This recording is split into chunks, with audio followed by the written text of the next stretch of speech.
பிஸ்மில்லாஹிர்ரஹ்மானிர்ரஹீம். உலுவின் மக்ரூஹல்.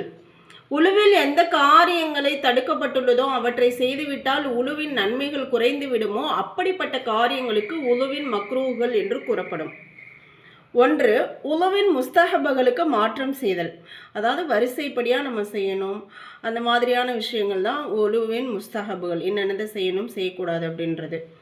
தண்ணீரை வீண் விரயம் செய்தல், அதிகமாக தண்ணி எடுத்துக்கிறது. இடது கையால் தண்ணீரை எடுத்து வாய் கொப்பளித்தல். நம்ம வலது கையில் தான் தண்ணீர் எடுத்து கொப்பளிக்கணும். தங்கடம் ஏதாவது இருந்துச்சுன்னா வேணால் இடது கையில், ஆனால் வேணும்னு இடது கையில் தண்ணீர் எடுத்து கொப்பளிக்கக்கூடாது. இடது கையால் நாசிக்கு தண்ணீர் செலுத்துதல். வலது கையால் நாசிக்கு தண்ணீர் செலுத்தி இடது கையால் சுத்தம் செய்யணும். இடது கையிலேயே தண்ணீரை எடுத்துகிட்டு இடது கையிலேயே சுத்தம் செய்யக்கூடாது. இந்த ரெண்டு விஷயங்களுமே தங்கடம் இருந்துச்சுன்னா நமக்கு வலது கையில் ஏதாவது பிரச்சனை அப்படின்ற பட்சத்தில் நாம் இது ஜாய்ஸ். வலது கையால் மூக்கை சுத்தம் செய்தல், இதுவும் செய்யக்கூடாது. இடது கையால் தான் சுத்தம் செய்யணும். இதெல்லாம் தங்கடவாதிகளுக்கு ஜாயிஸ்.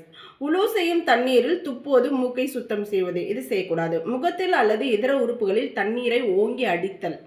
தண்ணியை ஊற்றி கழுவணும், ஓங்கி அடிக்கக்கூடாது. புது தண்ணீரை எடுத்து 3 தடவை மசாஜ் செய்தல். ஒரே தண்ணீரில் தலைக்கு மசாஜ் செய்யணும், காதுக்கு, பிடருக்கு, எல்லாத்துக்குமே ஒரே தண்ணீரில் மசாஜ் செஞ்சிடணும்.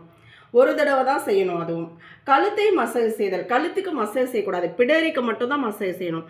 கழுத்தை மசாஜ் செய்கிறது மக்ரூஹு. தேவையின்றி உலக விஷயங்களை பேசக்கூடாது ஒழு செய்யும் பொழுது. அசுத்தமான இடத்தில் அமர்ந்து ஒழு செய்யக்கூடாது. உழு செய்து முடித்த பிறகு கைகளின் தண்ணீரை உதறுதல், இதுவும் கூடாது. எந்த உறுப்பையும் 3 தடவைக்கு அதிகமாக கழுவுதல், இதுவும் கூடாது.